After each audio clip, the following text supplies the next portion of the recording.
It's really nice to be here this morning. It's particularly nice to be partnering with Pace, who we've worked with in their current incarnation and their previous incarnation since about 2011, and we've always loved working with them. I have 10 minutes just to flag some of the key changes that are coming down the track under the current government's suite of reforms that fall within the Employment Rights Act. And it's an ambitious suite of reforms. It's caught the headlines. Depending on which newspaper you read, it's either the end of the world or it's a bright new world. The truth is it's somewhere in the middle. Some of these things matter and you need to be aware of them. Some of them are damp squibs and won't make much of a difference. And the idea this morning is just to flag some of those things that are worth noting. So in terms of the first of the four that I'm going to touch on, then I'm going to hand over to Rachel, a colleague from Bates Wells, is the changes that are going to occur in relation to unfair dismissal. Now, you're all familiar with the regime relating to unfair dismissal. At present, you need 2 years service. An employer needs to have 1 of 5 potentially fair reasons to dismiss an employee, and then they need to follow a fair process. Those fair reasons are known to most of you. They are capability, conduct, redundancy, legality, and some other substantial reason. So you can dismiss someone if they misconduct themselves. You can dismiss someone if they're not capable, either because of health or competence. You can dismiss someone if their role is redundant. If there's an irretrievable breakdown, we sometimes refer to that as SOSR, or if there's some legal impediment to them working. But you only need a fair reason if they have 2 years continuous service. Before that 2-year threshold, you have a really free hand to dismiss because it's not working and without any real process at all. We normally suggest that there's some sort of process, but it's light touch. But the bottom line is it's much easier before that 2-year threshold is reached. In terms of the maximum exposure, if an unfair dismissal goes wrong, it's £118,000 or 1 year's earnings, whatever is the lower of those two numbers. So it'll be 118 for a high earner, or it'll be a year's salary for someone who's earning less than that. But the average award for an unfair dismissal claim is £13,000. So the exposure to a claim for unfair dismissal is always much, much less than you think. And I always say to clients, if it's not working, the cost of not dismissing is always far greater than the risks associated with litigation. So you can be bold. You need to do the right things for the business. There are some changes on the horizon. There are 2 changes. The first is that you will no longer need, with effect from January 2027, to have 2 years service. By 6 months, you'll have that right. So the change you need to be thinking about is, how do you build into your probation phase checks that enable you to make a decision in a timely way? And I'm going to suggest you need 3 time intervals: 1 month, 3 months, and 5 months. Those are the review periods, those are the feedback periods, those are the points at which you need to be making decisions. And that may mean you need to change your policies, it may mean you need to look at your contracts, but think about those intervals: 1, 3, and 5. Obviously, removing the cap, which is the other big one, it's not just moving it from 2 years to 6 months. Now there are uncapped claims for unfair dismissal, and that sounds terrifying because the exposure is limitless. But remember, the average award is £13,000, and that average isn't going to change very significantly. The tribunals are very careful about awarding large sums of money. The difference it will make is for high earners. When 90% of my practice is acting for businesses and organisations, and 10% is acting for senior executives. And when someone earning £500,000 a year or £1 million a year comes to me and asks what they can do about an unfair dismissal, and I say that the cap is claimed at 118, it feels like a completely inadequate remedy for someone whose earnings and outgoings are so much higher.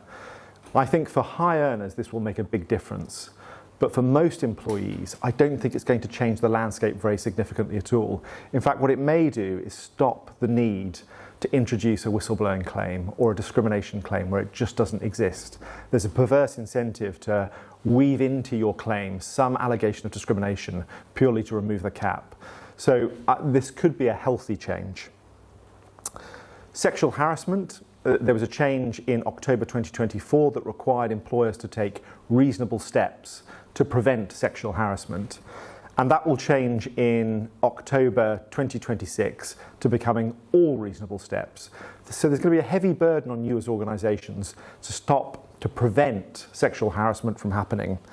And practically speaking, that will involve implementing risk assessments, updating your policies, having bespoke training that you deliver at every level, so at entry level, at managerial level, and then at sort of C-suite. You're going to want different training products so that people are aware of their responsibilities.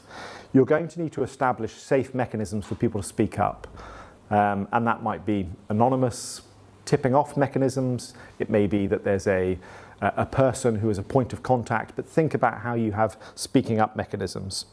And you will need to manage third-party relationships. Where these risks are going to crystallize, I think, is in relationships with clients, customers and contractors. So if you're in hospitality, some of the sexual harassment is going to come not from within your organisation, but from the people that your staff are encountering from third-party organisations. So you're going to need to think about looking at the contracts you have with third parties and making sure that there are appropriate standards, indemnities and safeguards.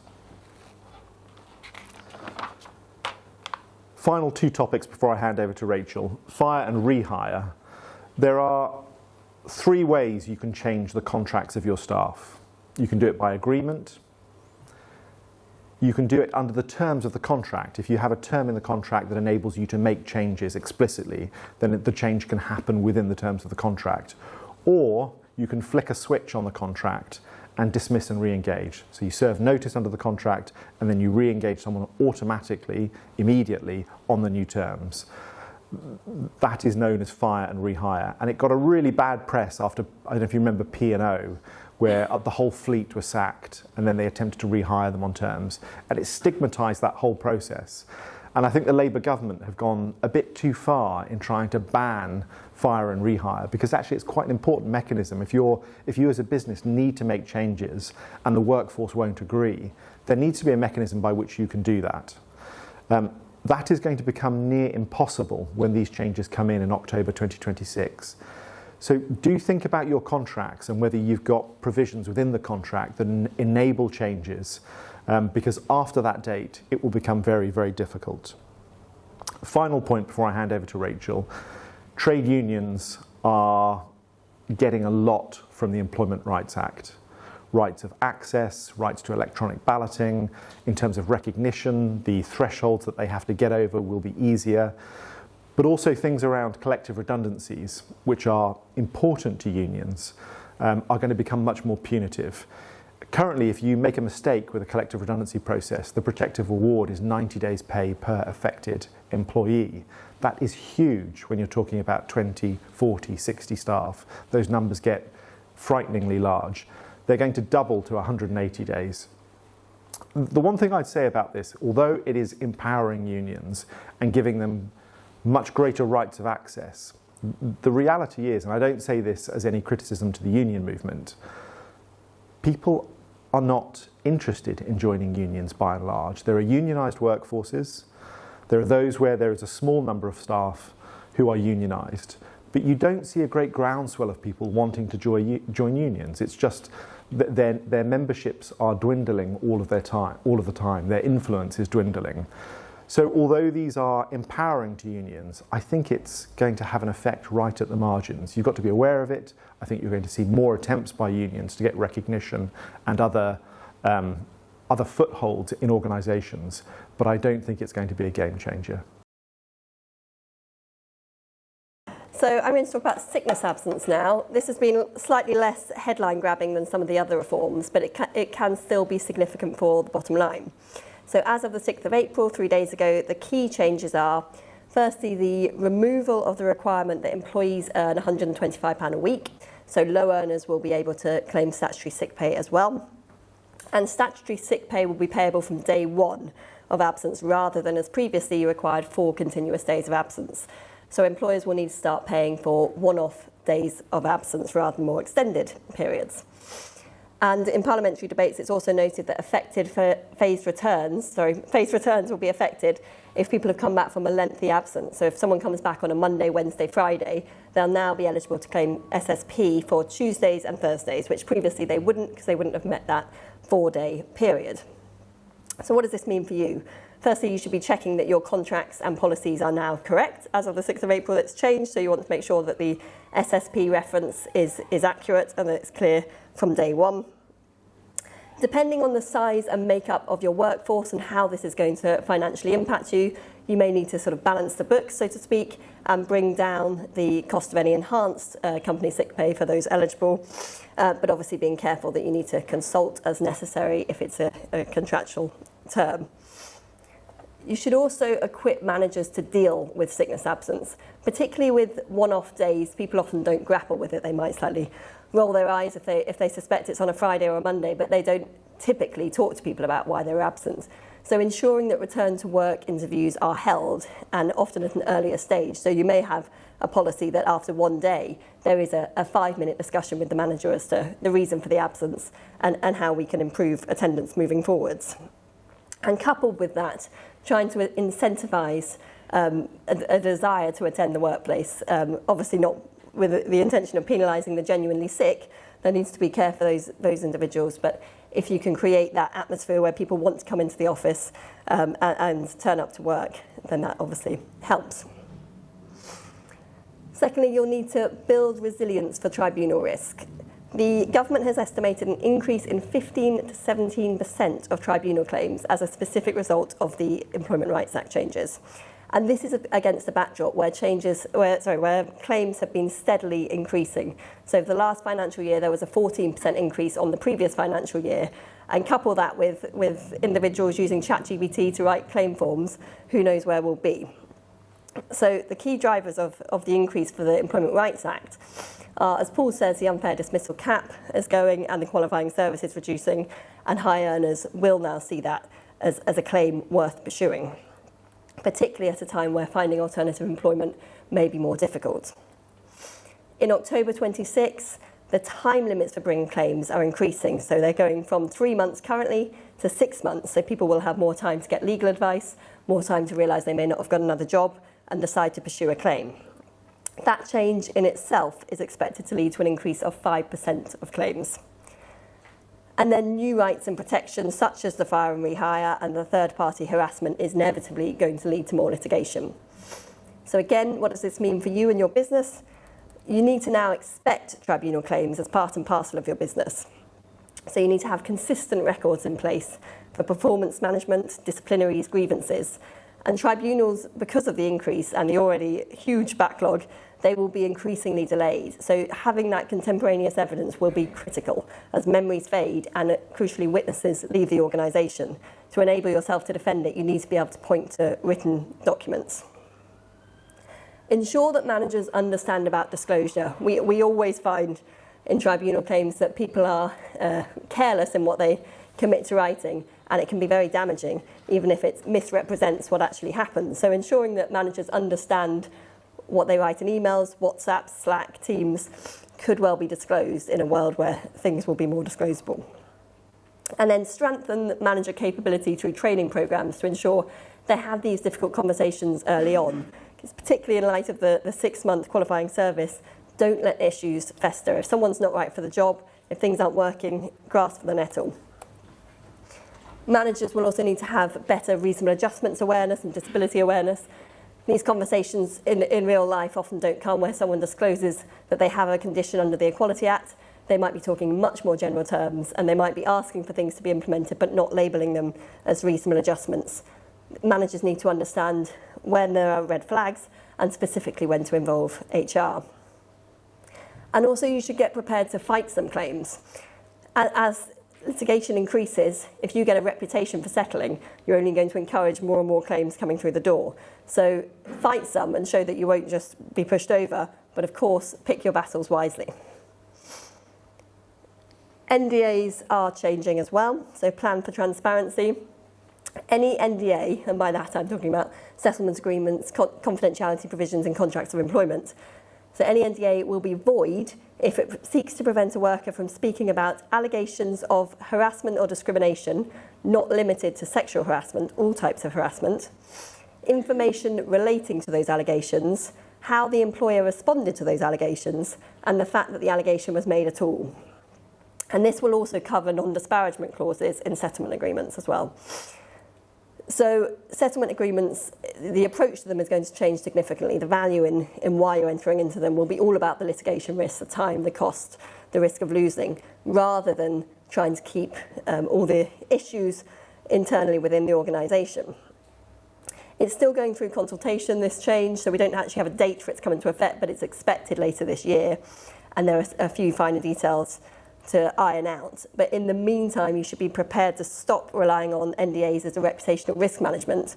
And it goes back to the point around training managers and ensuring that they're fully equipped to deal with investigations, for example. And given investigations themselves will be disclosable, you want to be able to stand behind your investigation and say, we were told this issue, we looked at it thoroughly and fairly, and this is how we've dealt with it. Final point for me, holiday pay and leave. So the obligations around holiday pay as of the 6th of April are now that you must keep records demonstrating compliance with holiday entitlement, including the amount of leave and pay.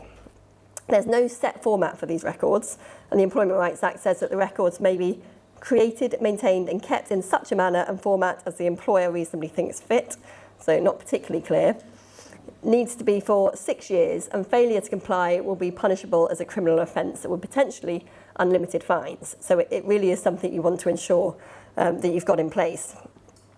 Even more so because the new government agency called the Fair Work Agency, you may have heard of, was set up on the 7th of April. They will have enforcement powers specifically around holiday pay. Now, they don't have enforcement powers on holiday pay as of yet.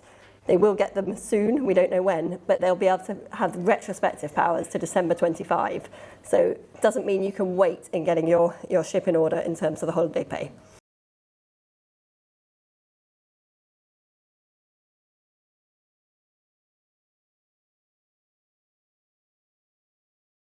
So, there are things happening in your employees' lives right now that you know nothing about.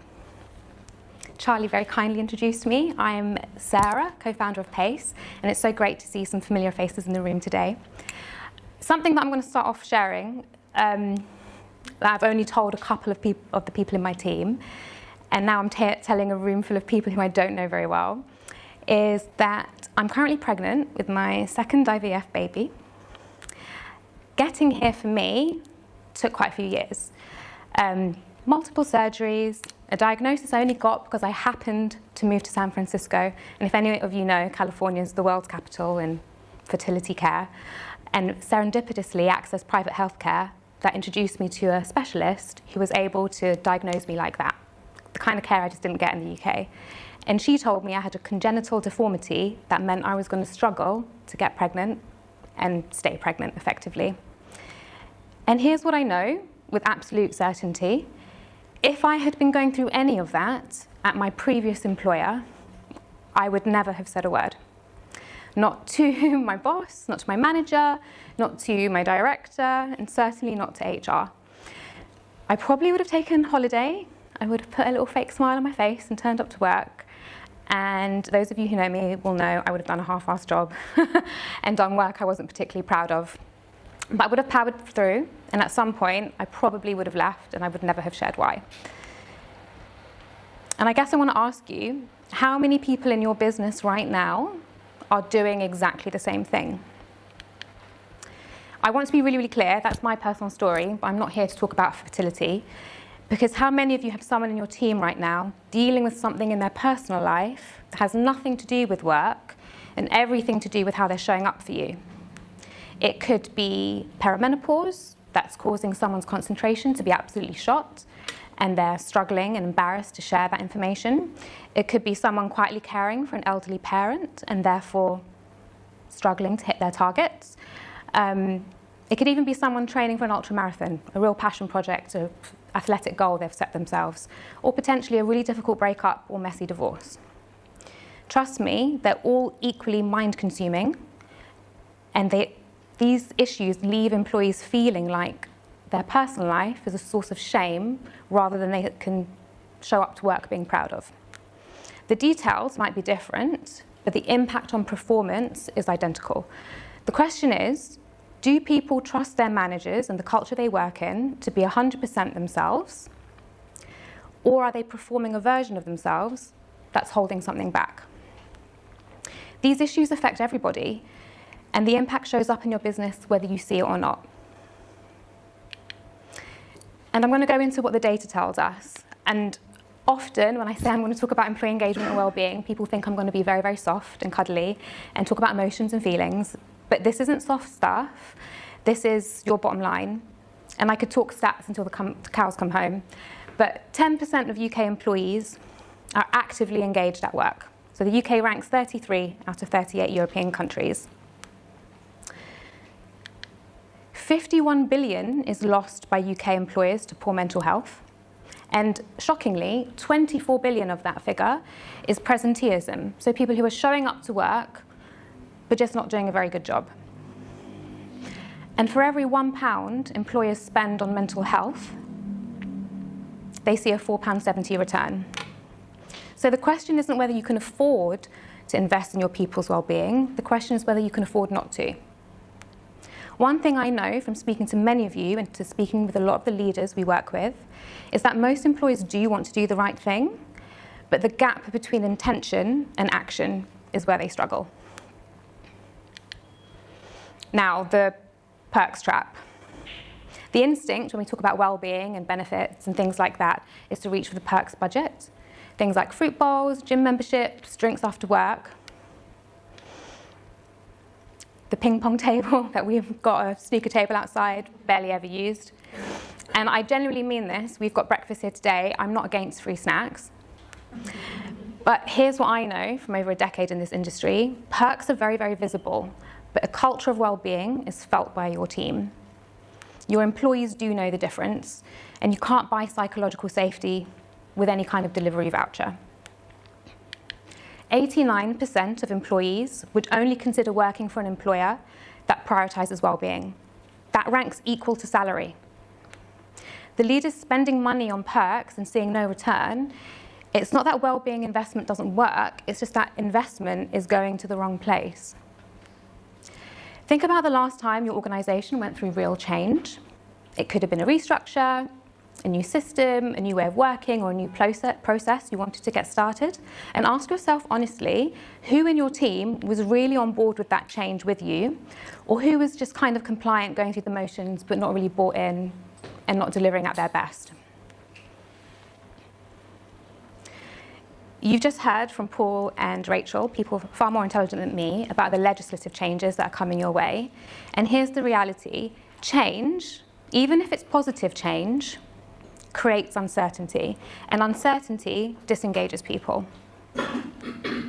When employees feel unheard during periods of change, it's not dramatic. They don't storm out. They just quietly stop bringing their best. And you often don't notice until it's too late. Now, this is my favourite one. 70% of UK employees say their manager has more impact on their mental health than their therapist or doctor. So that's equal to their partner. And sit with that for a second. Your employees are telling us, as their manager shapes their manager shapes their mental health just as much as their partner does. So what kind of environment are we creating every single day for our teams? And we also see this in Pace's own client employee engagement data. Across the organisations we work with, the companies with the highest overall engagement survey scores are consistently the same ones where employees feel most trusted by their line manager. It's not the only factor, but it's the most predictable and consistent indicator that we have. Pace HR's client data is also really not ambiguous on this point, where employees feel safe to talk to their manager about their mental health, engagement is always higher. I can look for those questions in our survey data and tell you that they're going to have a higher than average score across the groups that we've surveyed. And it's not just in the wellbeing scores, it's across the board of all the categories we look for. Psychological safety in of itself isn't a category, it's the foundation of what we provide our teams. So what do we actually do with all that information? Well, we start by listening and listening properly. And I've spent over a decade surveying companies on employee engagement. Some of you will know that, some of you will have taken part. And I've seen what works and I've seen what doesn't. The pattern I see over and over again is leaders making culture decisions based on an assumption. And there's a gap between what leaders think is happening in their business and what their employees are actually experiencing. And that gap is where employee engagement essentially dies. At Pace, we've built an employee engagement survey designed specifically for this. It's not a tick box annual exercise, but it's something that gives you real actionable insights into how your people are doing, what their expectations are, and where are the gaps. And then it gives us the insight to tell us what to actually do about it. You measure what matters, you share the results honestly, and you take visible action. And that cycle of listen, share, act is what builds the kind of culture where people feel safe enough to do their best work. It's essentially about doing a lot more than just vibes and guessing how people are thinking and feeling. This is something I've been really passionate about for 15 years, and now it's a product that we've built from our experience. Alongside Charlie, I built Pace's culture around what was important to me and what I needed to feel safe to do my best work. And I built it because I lived the alternative. I didn't like it too much. And now I've built this tool alongside my team so that we can all do the same thing, essentially, and get the right information.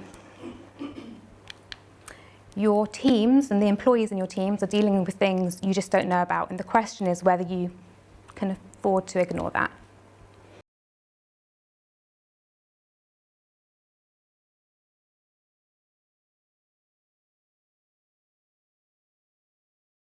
My business, Fresh Minds, is a search business. We, over the last 26 years or so, built a network of strategy and management consultants. We help those individuals placing them into permanent jobs, but also short-term assignments for our clients, all the way from corporate clients through to smaller businesses who are dealing with some form of change or strategic project within the firm. What I'm going to talk about today is really, I think on Paul's slide earlier, there are just two words. It said recruit well was one of the bullets. I don't know if you read that one, but that's actually quite hard to do. We've seen a lot over the years, and today I'm just going to offer a few thoughts as to how firms perhaps could recruit well or better, some of the things to do, and maybe a couple perhaps not to do.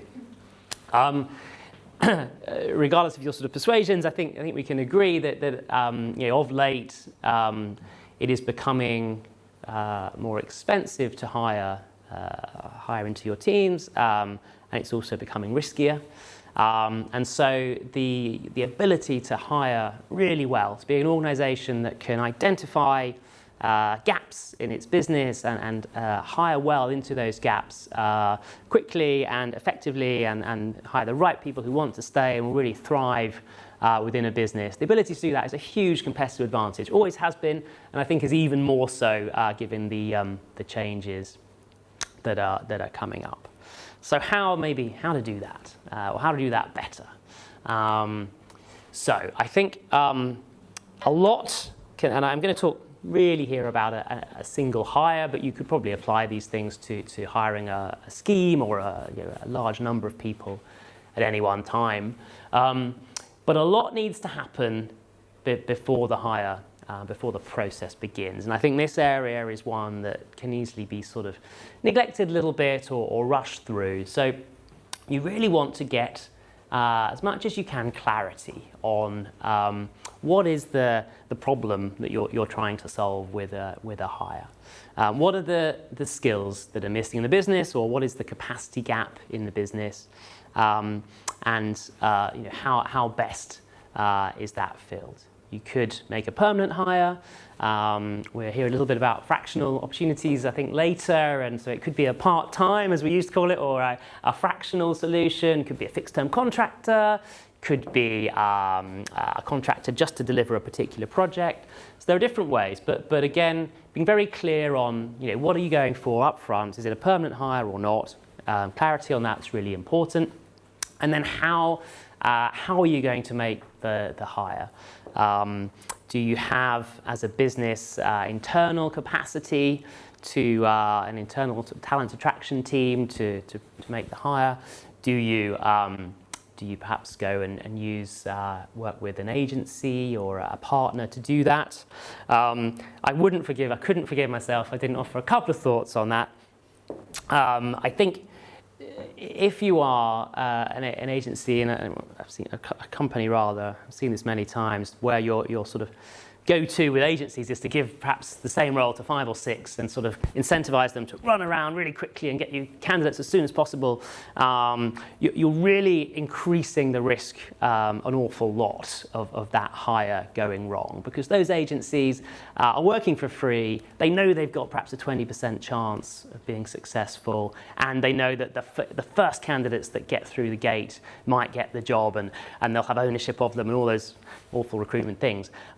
So working with perhaps 1 or 2 partners who you can really trust to represent your brand well in the market, to not oversell your role, to really position it with candidates accurately is hugely important, because one of the things we see going wrong most frequently is where opportunities, often via recruitment agencies, are completely oversold to candidates. And then guess what? Candidate gets the job, arrives early on, and there's a complete sort of missell has gone on, expectations are wildly different, and that doesn't tend to end well. And obviously in this climate coming, those things can take a while to resolve and can go really pear-shaped. So I would say perhaps recommending a small number of agencies, work with them closely, help them really get to know your business, really position the roles, your culture, everything accurately. All that will really minimize your risk of problems down the line.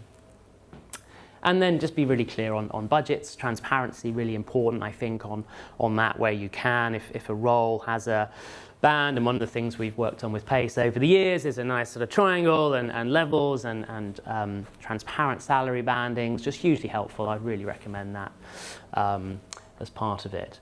So you've been through that. The final thing before the hire is to get, if you can, consensus amongst the key individuals within the business, the key stakeholders.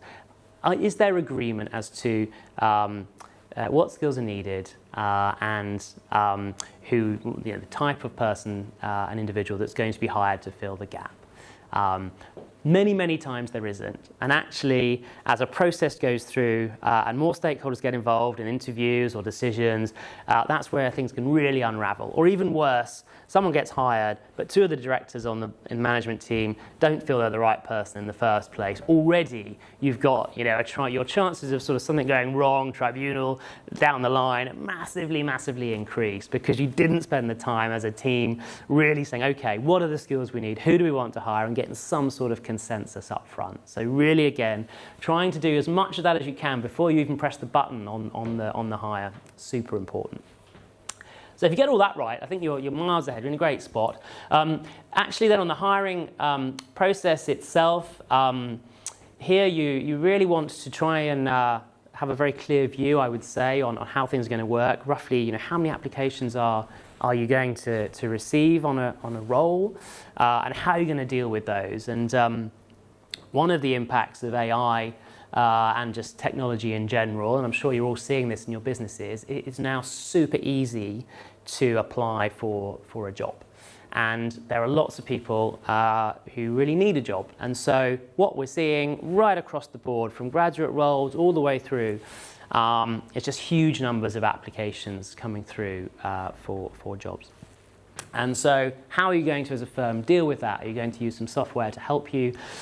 We have one, to use an example from last week, we had a new search come through on Friday. I think we put the role up to our network Friday morning. I think by Friday evening we had 300 applications. By Monday morning, we had over 1,000 applications for that role. There's only one person working on it, not a huge firm. So if you haven't got any software, you've suddenly got a huge amount of work to do to give the fair shot to all those candidates. So think about that. Think then about the number of stages in your process. Not too many, please. You need to get those stakeholders in, but you want to build some momentum. You want maybe 3 processes, get the stakeholders involved, but you've got to try and get this thing done while the candidate's still excited and interested. And so many times things fizzle out because everything just slows to a halt. And then probably the most important thing on this one is really, as part of your hiring process, to minimise risk, you want to test the candidates on what they're actually going to be doing in the job. So you want to do work sample assessment where you can. And a lot of you may know this and be doing this. So in our firm, we ask candidates, we give them a search to do based on a client brief, ask them to go away, have a look at LinkedIn, think about the role, come back with some sample people, talk us through what they have prioritised, how they've done it. So we test them on the job broadly that they're going to be doing. And a lot of firms just don't really do that. We see lots of other tests involved and what have you that actually perhaps are not really relevant. And the more you can test people on what they're going to be doing in the job, the better you can see, are they going to enjoy it? Are they going to be good at it? Is it going to work or not? I've been given the 1 minute mark, so bringing me on finally to the final stage. You've gone through your process. The candidate, lucky candidate has accepted the role. Wonderful. Be ready is the main thing on the last thing. So be ready. Make sure there's a laptop for them. They've got all the IT set up. There's a welcome pack for them. They've got a desk or they've got something. And they feel on the first day they've joined a firm that is super ready and on it. And what a great place to be. Make sure that there is a bit of a plan for those first few days and weeks. And of course, there's a legal now thing around probation. But more than that, just make sure that they've got a manager, that the manager has a plan for their induction. We have a buddy system at Fresh Minds, so every new joiner has a buddy to go to lunch with on day one and sort of to be friends with for the first few weeks until they find their feet. But again, so often we see it's day one, and particularly if it's perhaps not an office day, we've got candidates calling up saying, it's 9:30, I haven't actually heard from anyone yet, am I working today, or haven't got my laptop yet, or all sorts of things. So if you're making all that effort to hire a great person, be ready, make sure they get a warm welcome, and hopefully all those things will just minimise any problems down the line. I think that's me. Around later if you want to have a chat.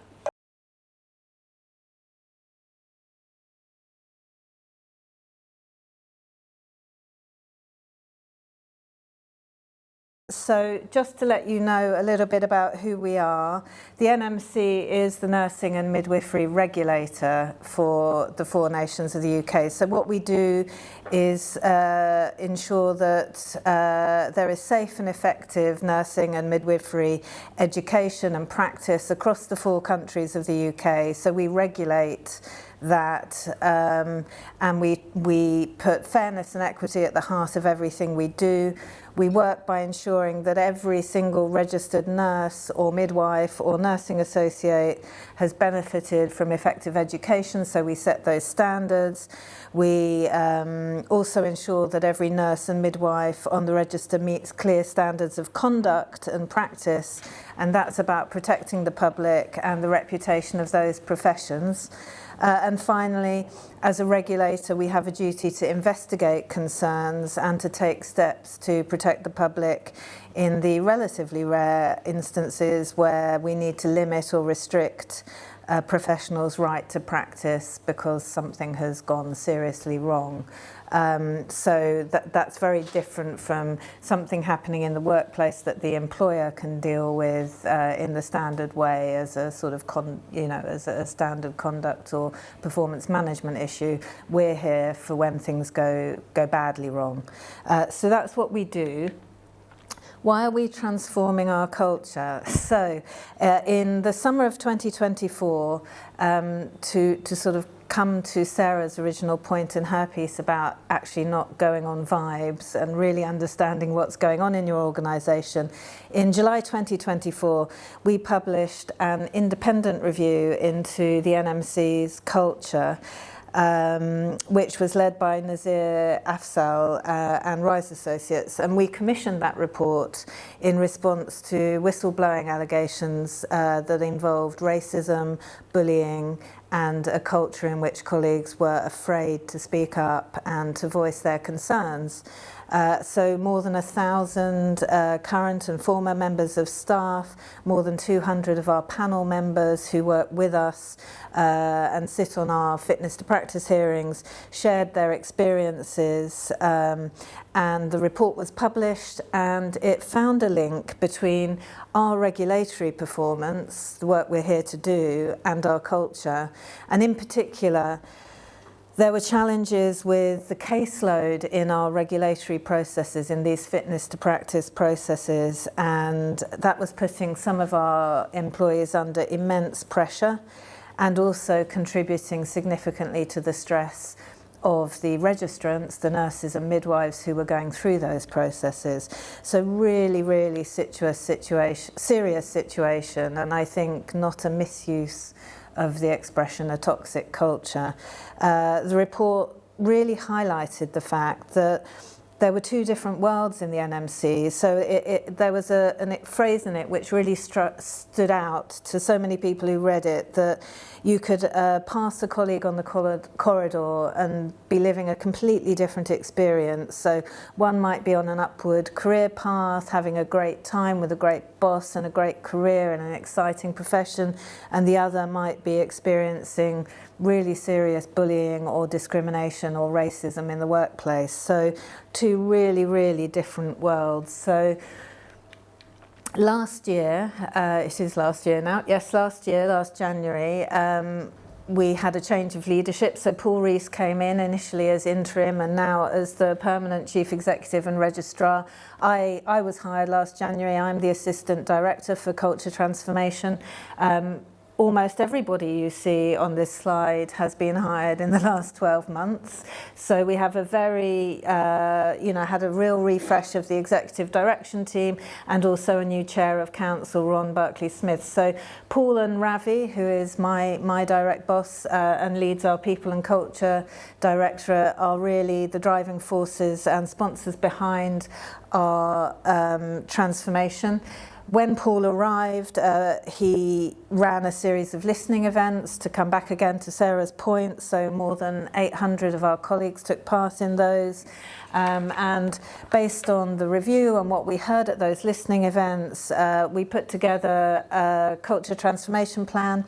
It's a 3-year plan. Oops, a bit too soon. It's a 3-year plan, and it's built around 6 strands or pillars of work: strong and effective leadership, values-based decision-making, embedding equity, equality, diversity and inclusion into our workplace and our practices and our processes, creating psychological safety, enjoyment at work, and regulatory fairness. And that last strand is really about eliminating disparities for people going through our processes. So as part of that work, we've introduced a coaching culture,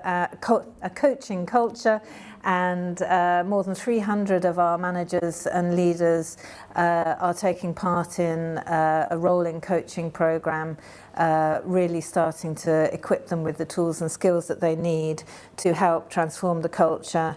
So really taking a continuous improvement approach to how we work. So we also have some very ambitious EDI targets, and in relation to the workforce, they're really focused in on pay gaps, and in relation to our regulatory processes about debiasing decision making, and ensuring that people get a fair and equitable hearing if they find themselves in our processes. So I want to talk to you about 2 different things that we've done for the rest of the talk, to give you a flavour of what we're doing. So we accepted 36 recommendations following this independent review, and one of them was to take a look at our values, because we had values. They clearly weren't being lived, but we had values. They were on our website. So take a look at your values, reshape them, and really try and embed them into your organisation. So one of the first pieces of work I did was to lead a values consultation with all of our staff from our council and our exec. all the way through the workforce, and we settled on 5 values that we wanted to use to really drive the transformation of the organisation.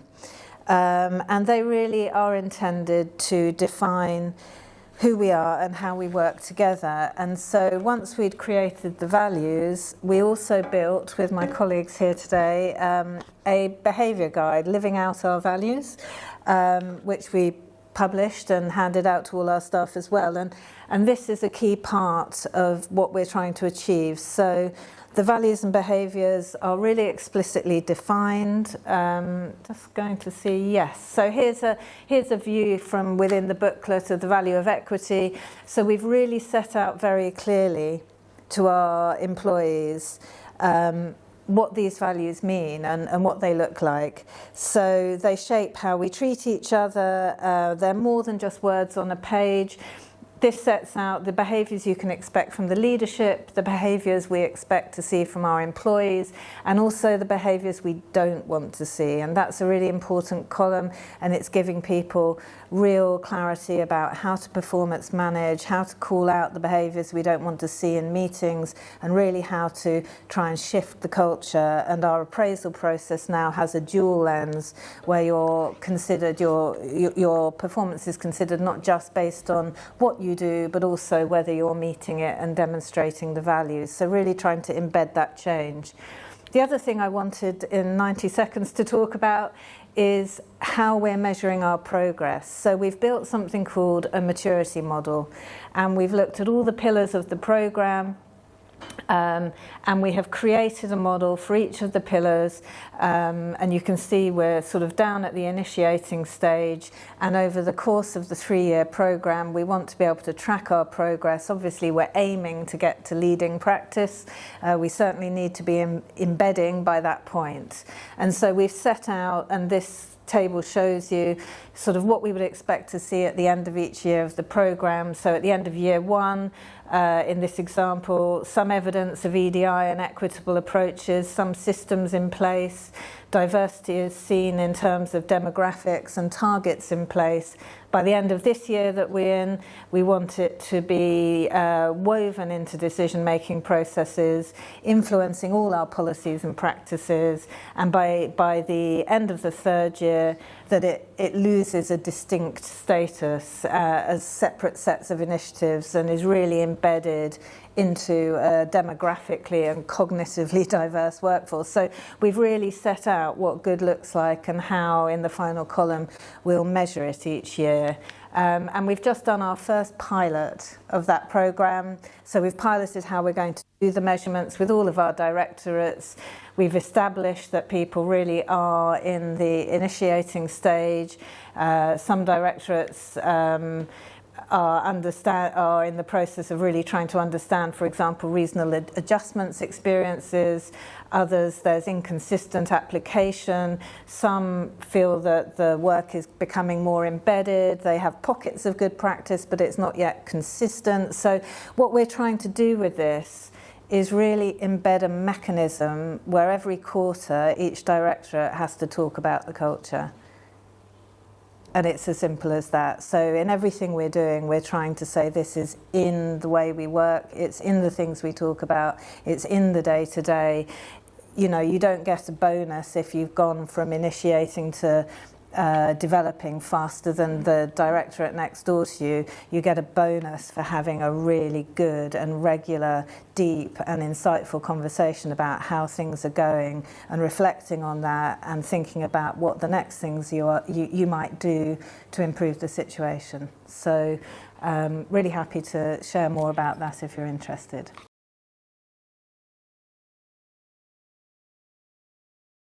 Sarah, Charlie, thank you very much for inviting me today. It's fantastic to be here. I resonate a lot with all the previous speakers. I think what Charlotte's doing is an amazing experience and a great process. And my question in my head was how do you actually make that happen? And I think one of the things you just said that really resonated with me, which is making sure that people are talking about the cultural change all the time. So I thought that was really interesting. For me, trying to bring things a little bit more to the sort of practical things, on the financial side, how finance can support your business, given all these rule changes. The comment that Sarah made about £1 of investment in well-being brings £4.70 back in return. That's the kind of language that I'm kind of speaking. So, there we go, the other way. Just very quickly, I work for Fusion Consulting Group. We are a broad professional services business, working with private clients, working with early stage startups, small SMEs, mid-cap SMEs, and some corporates. We provide tax services, legal services, recruitment services, accounting services, wealth management services, and my part of the business is our fractional advisory business. So fractional advisory, we provide part-time subscription-based CFO and finance director services to young companies that need financial support, financial guidance, when they need it on a fractional basis. A little bit about me. I've been involved with businesses for 25 plus years. More recently, I'm embracing that rather than worrying about getting too old. But I've been involved with corporates, mid-caps, early-stage businesses, mainly involving the resourcing of staff and service.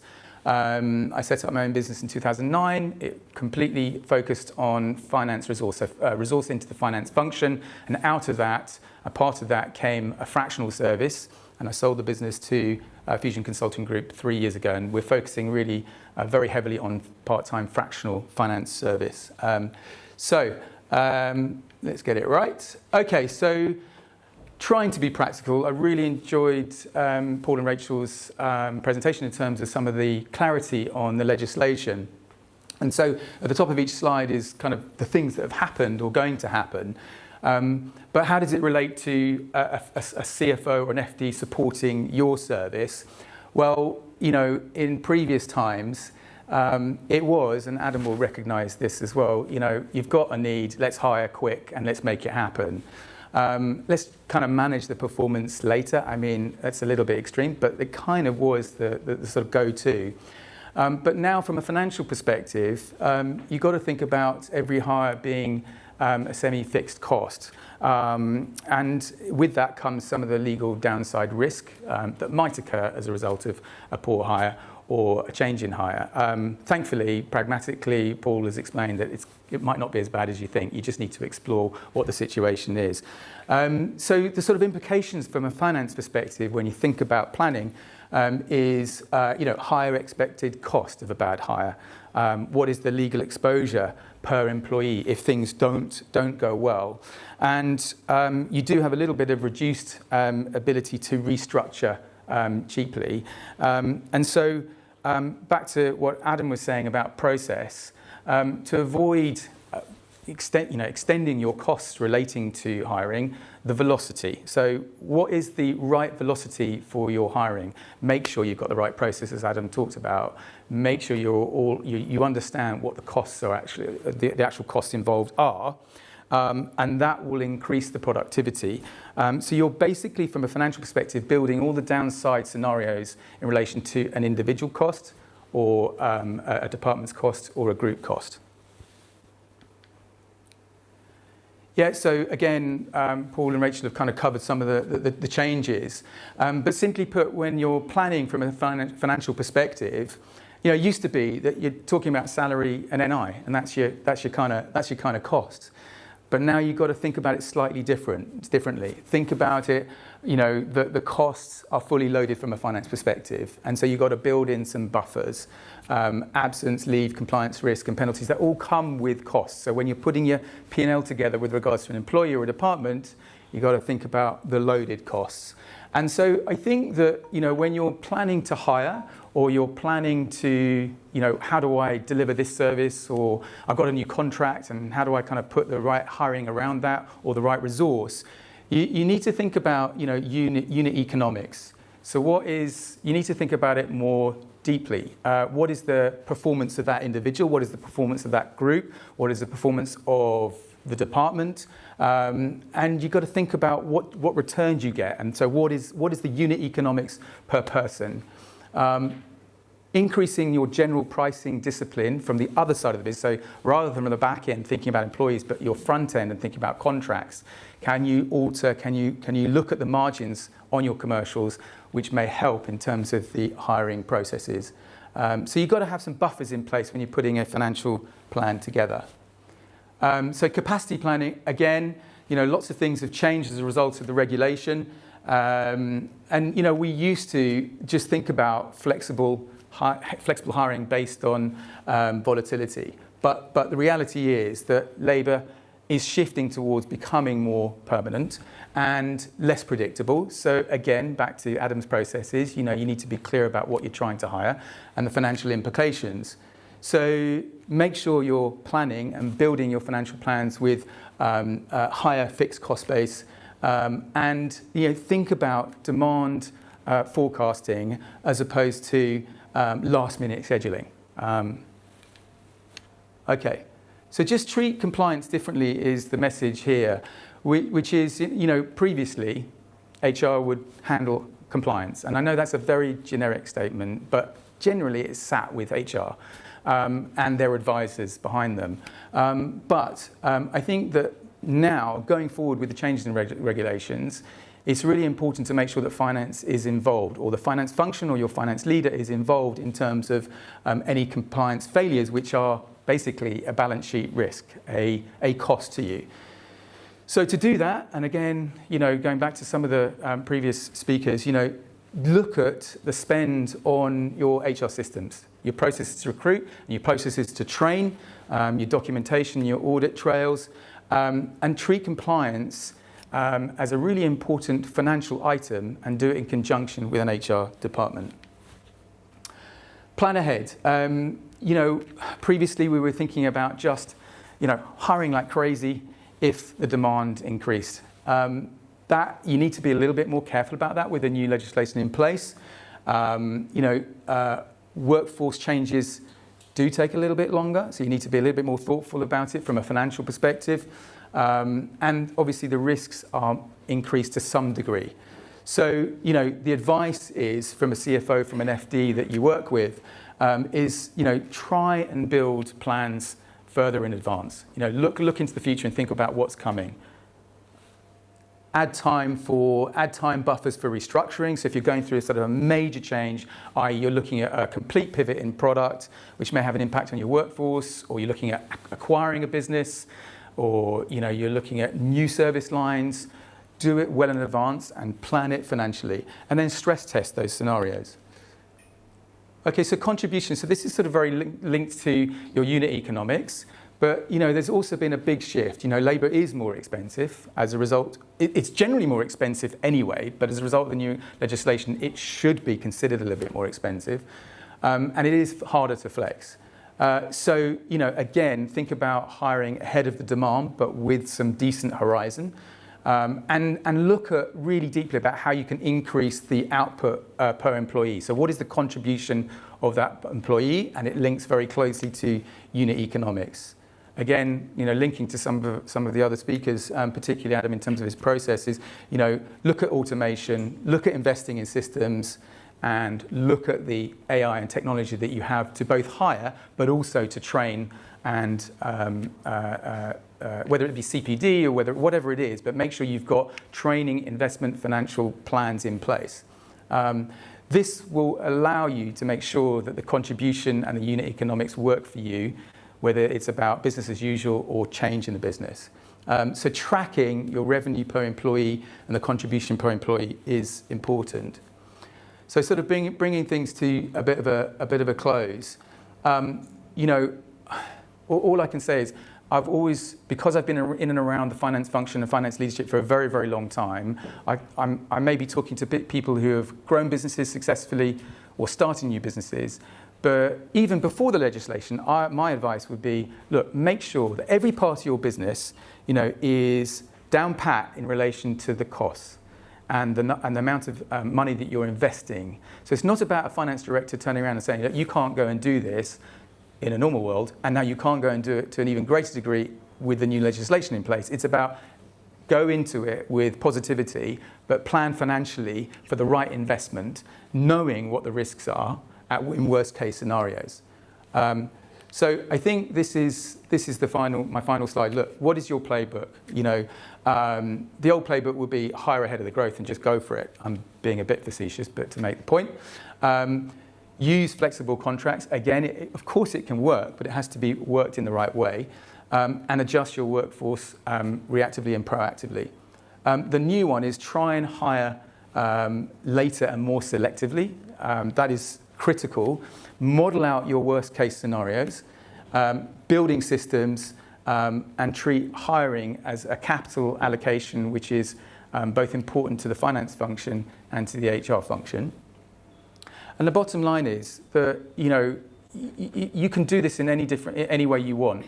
But you can build a P&L in relation to an individual. You can build a P&L in relation to a department. You can build a P&L in relation to the whole group or a service line. But I would really seriously encourage you, if you're looking to navigate growth or navigate change, you have the legislation you need to be mindful of. You have HR and people and behaviour that you need to be mindful of, but you also need to pragmatically make sure you pull it all together in terms of a financial plan. And that will give you, foresight into the future, at least as best as possible.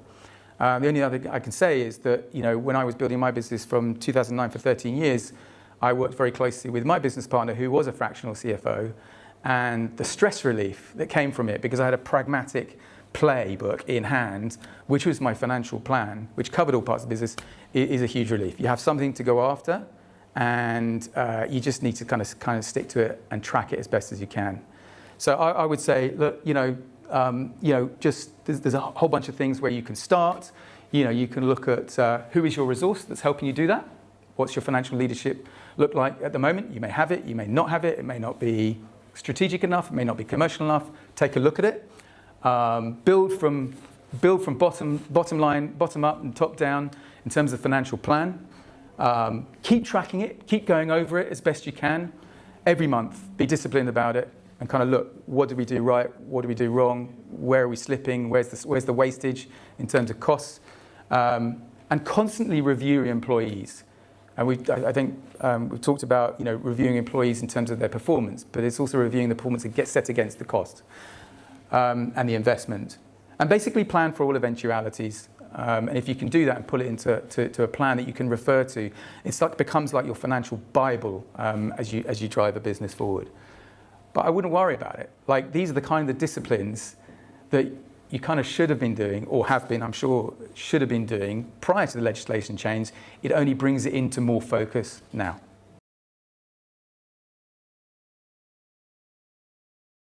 Adam, in your last presentation there, you touched on the balance between permanent members of staff and contractors. I think it's something like, 15% of the workforce are contracting. Do you see these changes, if you think you've got a kind of triple threat, haven't you? You've got the global economy, you've got AI impact, and now you've got these do you think that shift will change? Do you think that will cause CFOs, as you mentioned, to skew slightly differently in terms of the balance between full-time employees and contractors? That's a really good question. I'd say, there was a big change in terms of how a few years ago with IR35 regulations, which kind of changed the. My colleagues probably here are well into that. But I think that did have a major shift in terms of how flexible and contracting workers contracted with companies, for sure. In the end, I'm not sure, maybe the panel might disagree with me, but in the end, I'm not sure it changed the percentage of flexible contract workers versus permanent workers. It might have a minor shift. I don't think it will change drastically. Just as I said, I think it will just change how companies are planning for it, and making sure that everything is ticked and tied in terms of contractuals and documentation. The regulatory bodies are quite hot now in terms of making sure that contractual workers are being looked after, and there's many more audits that are going around nowadays than there were. So I think probably Probably not. I just think that it will change the behaviour of a CFO and finance director in terms of being on top of their game and planning ahead. I can't see it changing greatly, unless anybody else. So I'm hugely biased on this because my business runs contingent workforces. It's a topic we love talking about, so I couldn't resist. I'd say we're talking to a lot of clients about their contingent workforce strategy. I'd say the more uncertain an economic environment is, the greater the need to have some flexibility built in properly. So wishful thinking maybe, but no, I think the contingent element is going to actually be more important probably than has been the case. Yeah, I have a question for Charlotte. So you talked about the team you've shown with everyone's been there in the last 12 months. What are you putting in place to ensure another independent review isn't necessary in 10, 20 years' time? I'm just curious if you could say a bit more about that. That's a great question. We don't need to put a lot in place because we are heavily scrutinised by almost everybody in the country, it would seem. So we have an independent oversight group which is chaired by the Professional Services Authority, which is our regulator.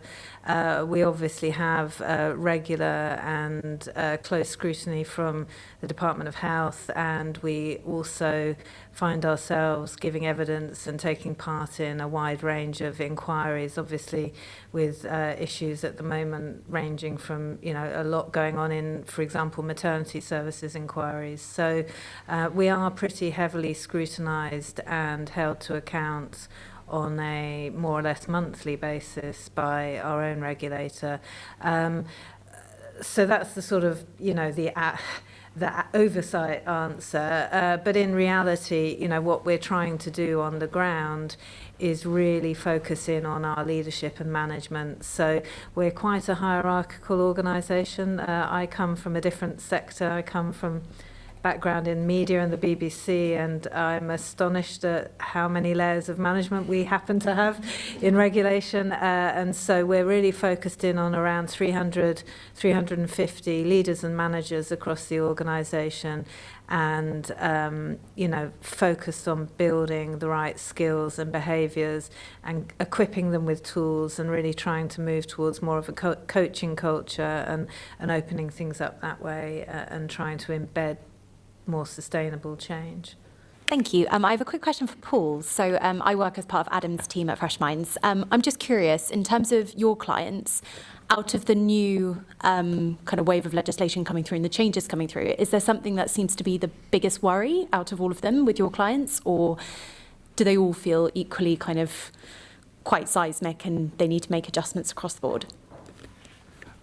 I think probably the focus has been on the reduction for the right to bring unfair dismissal claims and the removing of the cap. I think the perception is that that's going to create huge risk and huge volumes of claim, and that the exposure is going to be felt, so that people are going to face liabilities that are far greater. And as I mentioned during the initial session, I think that's a misreading of the practical implications of that change. Tribunals are not, the judges are public sector employers. They understand that the world of work is complex. They are not in the business of handing out eye-watering damages awards. And in fact, the reality is, if you're a claimant and you've been displaced and you're bringing a claim, it is a horrendous uphill struggle to get to a tribunal. It's expensive. It takes 24 months to get before a judge. The world has moved on in that time, and this sounds like a slightly cynical message, that the success of any team is hiring right and removing people who are in the wrong roles. And organisations just need to be braver about removing people, doing it fairly, doing it kindly if possible, but doing it decisively. Because although that feels like a massive amplification of the risk, the reality is it's not. The risks of keeping someone when they are not well suited to the role are far greater than being decisive and moving them on. So I think that's been the thing that is eye-catching, but actually I don't think it's going to make a huge difference. The only difference it will make is to those very high earners, where they suddenly have a remedy that reflects their earning potential. This one is for Sarah. Congratulations, first of all, on your second baby. Really interesting what you were talking about in terms of that your employees can have things going on and you have no idea about it. What would be your best practice, best path forward to kind of build the trust to be able to have that open line of communication? I work in quite a small team, and my husband also works in the same company, so trying to build that trust is quite difficult. What would be your kind of best practice? I think I consistently give the same feedback to clients and employees who ask me this question. And it really is about not just having really, really senior leaders demonstrate that kind of behaviour, but having employees' direct line manager demonstrate that behaviour and build a culture of trust. And it's really easy to say build a culture of trust. What that genuinely looks like is managers being really honest and sharing potentially circumstances that they're going through, having open conversations about, I mean, just the other day, I was talking to a client who had a male employee who's just been consistently late into work on specific days of the week. And it turns out they just do the school run those mornings, but they just never said it because they never felt comfortable sharing that. And it's just sitting down in a quiet place and just asking the question and asking, is there something preventing you from, is there something going on? It's not that hard. You don't have to push the door too much. But I think where employees see their managers sharing information like that and see them embracing it and it not being the end of the world when they do, builds a bit more openness of communication in that way. And it's a lot of pressure, I think, to put on really senior managers. It's great when we see, CEOs and founders leading with those behaviours. But given my position, I know it comes from a little bit of a place of privilege that, they've got the freedom to do that if they want to. But seeing direct managers also living those kinds of behaviours too. Yeah, of course. Just a personal kind of experience. Most of the time when I mention football, people groan, but anyway, I'm going to mention it. I sit on the board of a grassroots football club. We have 750 kids that come through the doors every single week during the football season and for most of the summer season, for the off season. And the personal experience I can add to your question is, I think, yes, I think there's a framework of consistency exactly that Sarah has said, but I also think that you kind of need to customize your approach to every single employee, and that takes time and effort and thought. But I think it's really, really important. I'll just give you the example. Why I bring the football club in is because on many cycles, I've seen going through the club kids from under 7 through to under 18. And, when they get to sort of under 12, 13, 14 and 15, like 30% of each of the teams, they're problem people because they're going through puberty, they're going through adolescence. And my God, it just, and it just kind of throws everything out of kilter. And suddenly you've got to be a little bit careful, obviously, from a well-being and safety perspective. But you kind of are not just the coach, you're also almost a sort of quasi-parent for that hour that they were on the pitch. And if you just take a blanket approach to, every single child, it just doesn't work. And I've seen, so the way that our club, yes, it's about competition, yes, it's about winning, yes, it's about football, but we also see it as about preparing most of these kids in our little way to become adults in the world. And so if we run across a problem project, we have a list of them. And we say, right, what is the best way to get through to this person? What is the best way to allow them to open up? And it's both inspiring and, just opens your eyes. And suddenly, if that doesn't work, you try a different way. So I think all I'm trying to say is I think you have to customize your approach. You have the regulation, you have the frameworks, you have the consistency, you behave in a consistent way, but your approach to understanding them as people has to be customized, each person. Just add to that as well. I'd say it's all about investing in communication as well. When we see things go wrong and relationships break down to the point at which they cannot be repaired is when these issues, such as the being late to work, have been festering and irritating the manager, and they've never spoken to the individual about it. But 3 years down the line, it's got too much, and one other aspect has happened, and at that point, they've had enough. And from the individual's perspective, they've been thinking, God, well, I've got all of these things to do before I get to work, and the manager doesn't even care, but rolls their eyes and huffs and puffs. And if they'd have just had that frank conversation 2 weeks into the issue arising, you'd never have got to that point. So it's definitely investing early on when things happen. I'd just like to sort of step back a bit and add from my perspective what the programme I'm leading is doing is trying to rebuild trust across an entire organisation. And I think a really key element alongside what everyone is saying is actually what you do with the information. You know, conversation and communication are great, but action has to follow, and it has to be consistent for an experience regardless of who your manager is in the organisation. So one of the issues I'm trying to address is you have a different experience depending on who line manages you, in which team, in which directorate. You do need to have consistency, and where people come to you with issues, you need to act consistently and fairly to address them. So I think that sort of the action bit is really key. Without that, you can't really build trust. You can talk about trust, but you don't, I personally don't think you build trust anyway. I think you earn it, and you earn it through your actions. Hey guys, not sure who this is for, but a few of you maybe. With the upcoming changes and the increased risks and increased costs and things like that of hiring, is there more pressure to retain good, valuable talent? And if so, what should companies be doing to kind of ensure that they keep their good employees and don't have to deal with the risks of a potentially poor hire off the back of that? Just hearing your question, I can feel it already brewing in the minds of everyone here, because it's a really great one, and there'll be a lot of different perspectives on it. And from my point of view, with the employee engagement and well-being hat on, it's massively important. I'm sure Adam, with the finance hat on, will be saying, well, from before you've even hired someone, you're racking up costs. So if you've taken the time to source, hire, induct a candidate, there is already a massive cost there, therefore an incentive for you to retain them, and an incentive for the manager also to kind of oversee their performance, manage that really effectively.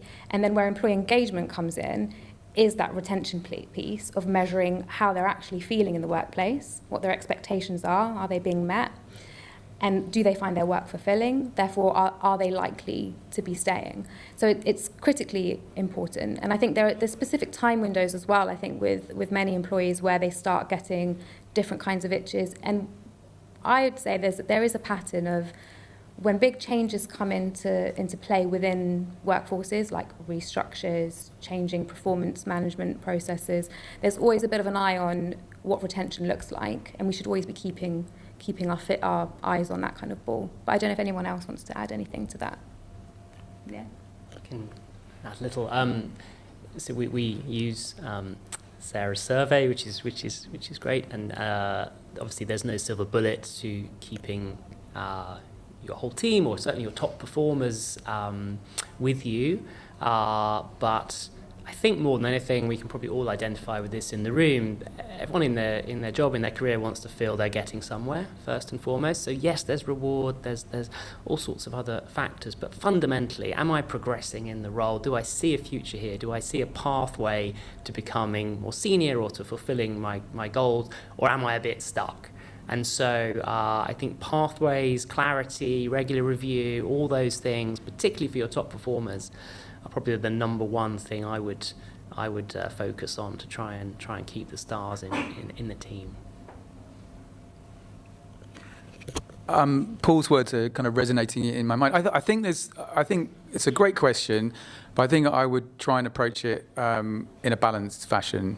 If you're not investing in your employees and you're not training your employees on a regular basis and allowing them to grow, then there's two byproducts of that. One is, their experience is on the path of commoditization, slowly but surely, and as a result, their impact and work effort is going to be on the path of commoditization as well. So I think I wouldn't call it a pressure, but I would say it should be a business as usual approach to your staff. Yet, on the other hand, with regards to what Paul said, there comes a point where you need to work out whether that individual is right for the business, for whatever the situation is, whether it's because of legal issues, or whether it's because of, there's a change in the business, different direction. You need to work it out and work out whether it's time.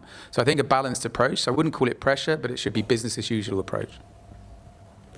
I'm just going to add, Adam, you talked about increasing productivity of existing staff, and I think that's key here because people often worry about overwork, but actually underwork is a significant issue for retention, and it might not lead to work-related stress, but it will lead to disengagement and people walking out the door. So working on that journey together with staff to make sure everyone's productive is win-win, and could mean that you can just focus on retention rather than external recruitment. Collectively, a lot of the things I'm hearing are, cultural, trust, business, change, productivity, under-resource. With the coming wave of AI, how are these, from my perspective, we're just about to implement our AI strategy, and I can sense and feel some of the concern of people in the business, A, the cultural change, B, the risks to jobs. And actually, we're going down a very hybrid solution. There isn't much. How would you anticipate managing the stress of the feeling on the culture of the business that AI is going to bring, along with the risks, the guardrails, the changes to employment contracts? It's going to be quite a seismic change coming through, and I think that's a whole different thing in an HR capacity. Totally. I think it's a really broad question about an area that we haven't yet seen loads of evidence for. Because we've all been using AI indirectly, probably without knowing it, and now there's this real openness about how people are using it and a real openness about how employees are using it. And just in the last year, the number of grievances we've had come through that have definitely been pumped into ChatGPT and are now 10 pages long, and we're trying to work out what that all means. And largely, from my perspective, it's fantastic you're thinking about the strategy for it, and it's fantastic you're putting a policy in place for it, because it's something we really advocate our clients to do. But yet we haven't seen... There's loads of headlines around the disruption it's causing. I live in San Francisco full time, yet I haven't necessarily seen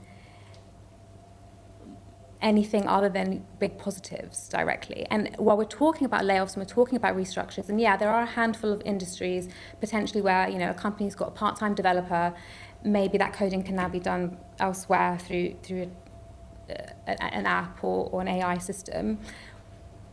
I'm not entirely sure whether or not it's mass hysteria and it's just this new thing, or if it's really happening. And I know we're hearing headlines of it happening, but I'm yet to see many of our clients carry out large-scale restructures because they just completely decided to outsource to an AI tool. There's still a real importance on the human element, and that's the antithesis of what AI does. I do think there are areas that are definitely more at risk. I think when we think about graduate roles and roles that are very maybe admin heavy. However, talking to a couple of the HR leaders from our client base, I actually know that's just actually almost allowed more junior level hires to accelerate their careers more quickly. The ones who are adopting it really, really well, using it compliantly, seem to be thriving. So I'm waiting to see the there's not going to be an outcome, is there? It's here to stay. But I'm waiting to see how it really plays out longer term, I think. I don't know if anyone wants to add. I've got a slightly niche and on-topic but off-topic answer, but it might be of interest. One of the things we've recently done at the NMC is we have taken our values and we've looked at how they should be applied in relation to decisions we make about the adoption or otherwise of AI in our business. And like all sectors, there are obvious ways in which AI might help us. If you're a member of the public and you want to make a referral, that entry point, are you at the right place? Is it a matter for the regulator? How to be helped through the process?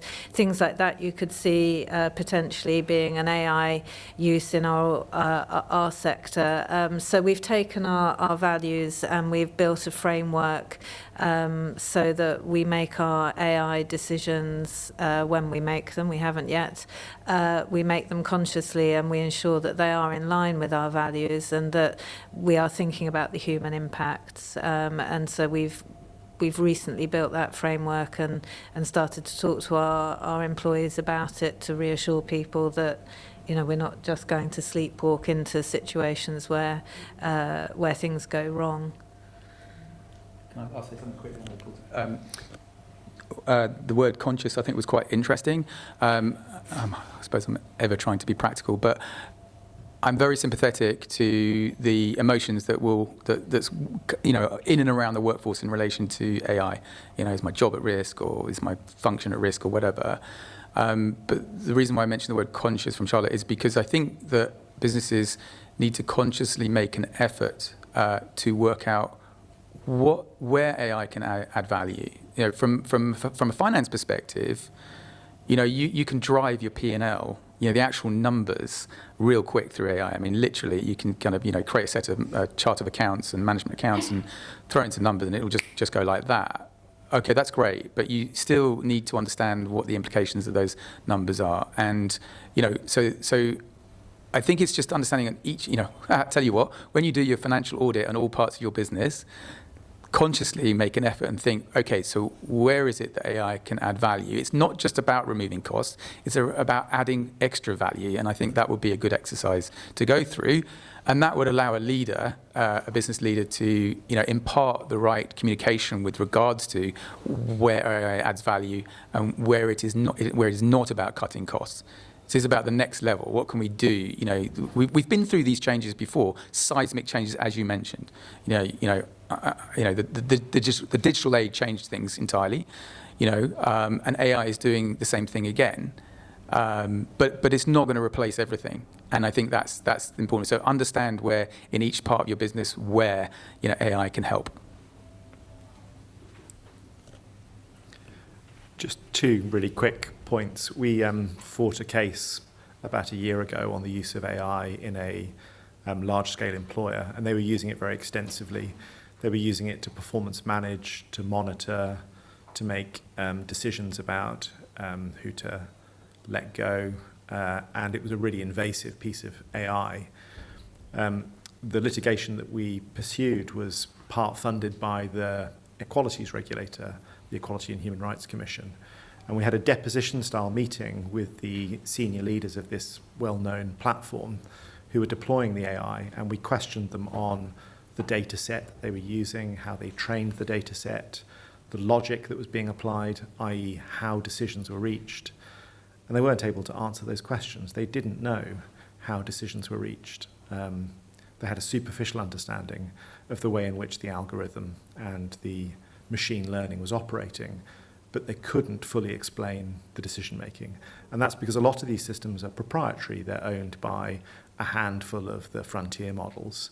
And when you buy them, you don't get access to what's happening under the bonnet. And I suppose just one warning is, if you're buying in these systems and you're overseeing people, culture, HR, you need to be able to explain how decisions were made. Where this is really going to take hold is in commoditizable functions like recruitment.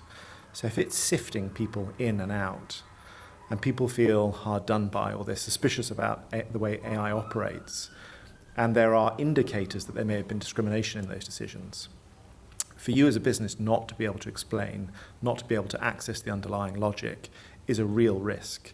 So when you're procuring these systems, just make sure that in the contracts you're signing, you have access to the inner workings, that things are explainable, that the way the data is being used is transparent, that it's compliant with GDPR. And there's a bit of a gold rush at the moment. People are buying these systems and maybe not asking the right questions at the point at which procurement is happening. One other thought is, at the moment AI is really task-based. It's good at tasks, but it's not good at jobs. And if you think about your job, it will be a collection of a very large number of complex tasks. And you're having to interact with systems, with people, with bottlenecks. That's how you get your job done. And the way I reassure myself is I'm yet to see a system that can perfect and execute that multiplicity of tasks that jobs comprise. So I'm optimistic, but probably slightly cautious as well. Do you mind if I add something? I think that last point is really interesting.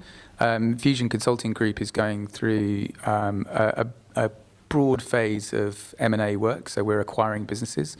I think we've acquired, looking at one of my colleagues over there, I think we've acquired, because she's responsible for the M&A activity and the introduction of the businesses into the group, but I think we've gone through five acquisitions in the last 18 months. When it comes, just a simple example, where I think Paul's right is that the job doesn't get done by AI is we've been able to, so up front of the actual deal, looking at the M&A piece, we've been able to throw our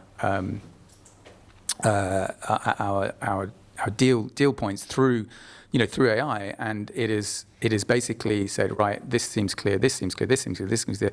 You probably need to look at these 4 or 5 items. Okay, we don't take that for granted at all. Like, now we're on top of that, and now we're going deep into the due diligence with that. But actually, it's just saved us some time, right? I just don't think it's, and certainly, from an M&A perspective, I don't think you can replace what sits on top of that. I suppose the analogy is, when my son is doing his homework and he kind of looks at various different, search engines, he says, what does he take on face value? So I would agree with Paul. I'll just be quick. I know we're out of time.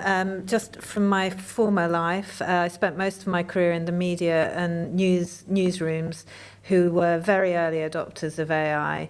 And I think the lessons that I would take from that is, first of all, you need to state very clearly how your organisation is using AI. You need to have a clear ethical statement about when you do and don't use it if you're in any way customer facing, because the first impacts of a customer discovering you've used it without realising that you were using it is a complete loss of trust. And that's been felt very widely in misadoption in the media.